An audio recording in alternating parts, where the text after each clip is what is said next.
I also thank the member for Rochdale for initiating this debate, and I look forward to the closing speech from my old friend, the member for St Helens, who's so often represented the diaspora in this country and done so very well indeed. I'm proud to represent one of the largest and longest settled Irish communities in Britain.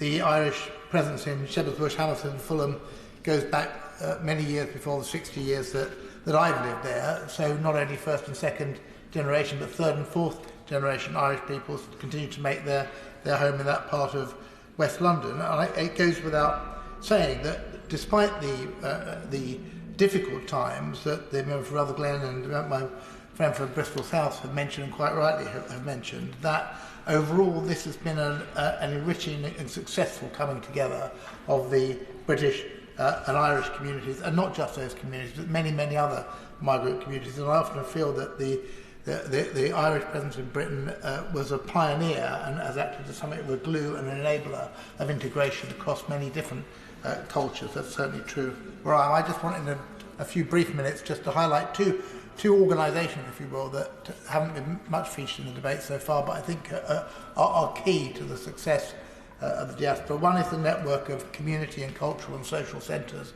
that we have across the country, and the other is the Government of Ireland and the embassy here.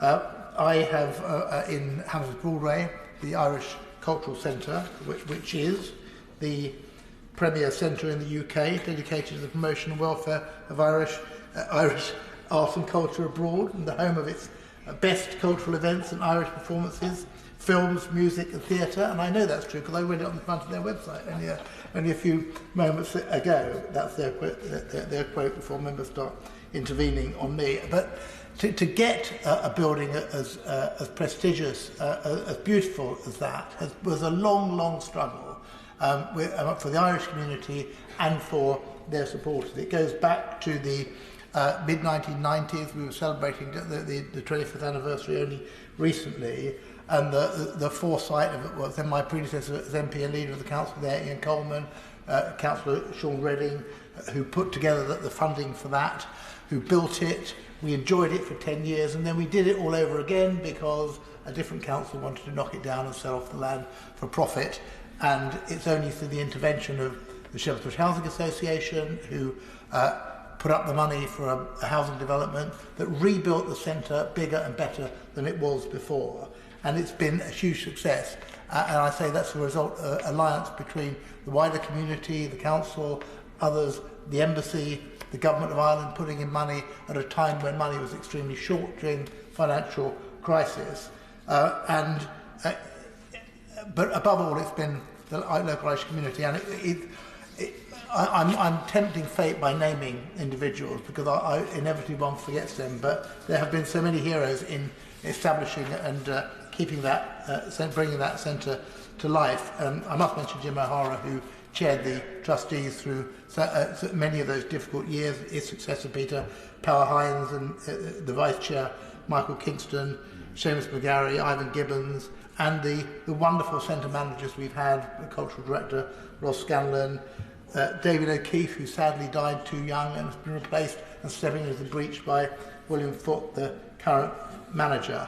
And I should also, if I'm name dropping in a big way, mention that among the patrons of the Irish Cultural Centre are Adrian Dunbar, Fergal Keane, Edna O'Brien, Dara O'Brien, the noble Lord Dubbs, and the former President Mary McAleese. That's not a bad list for a local centre, but it's not just a local centre indeed.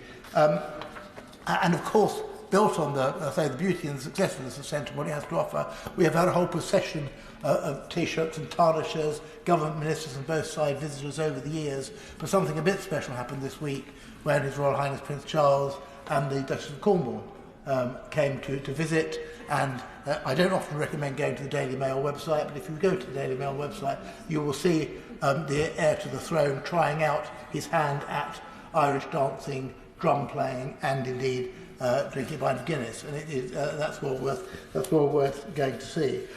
It is a great success, but let's pay tribute to all those who have made it a success over those many years. And I mentioned the Irish government. Of course, one of the the visitors we had for their Royal Highnesses was Adrian O'Neill, the current ambassador, who sadly is ending his 5 years quite soon.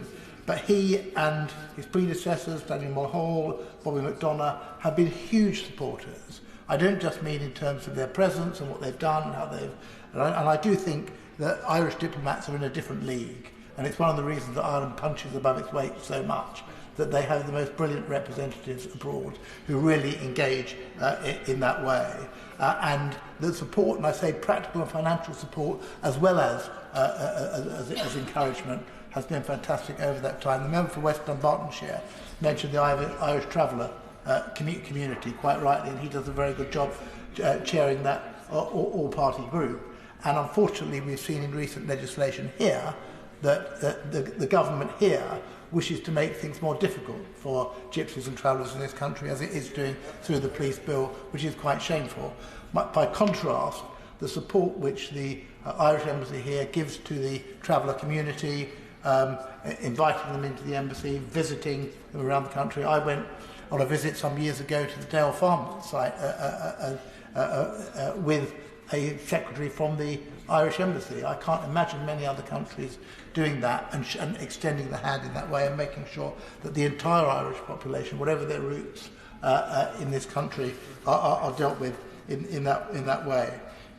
So I was going to be brief, Madam Deputy Speaker, and I will do, but I do just want to put on my record my thanks to everybody who have come together to make the Irish community in Hammersmith such a success, most of all the community themselves. But let's not forget those who have enabled and supported them in doing so, and that includes, I say, not only people outside the community here, but also the Irish Government, the Irish Embassy, and we are very grateful for all that they continue to do. SNP spokesperson Patricia Gibson. Thank you, Madam Deputy Speaker.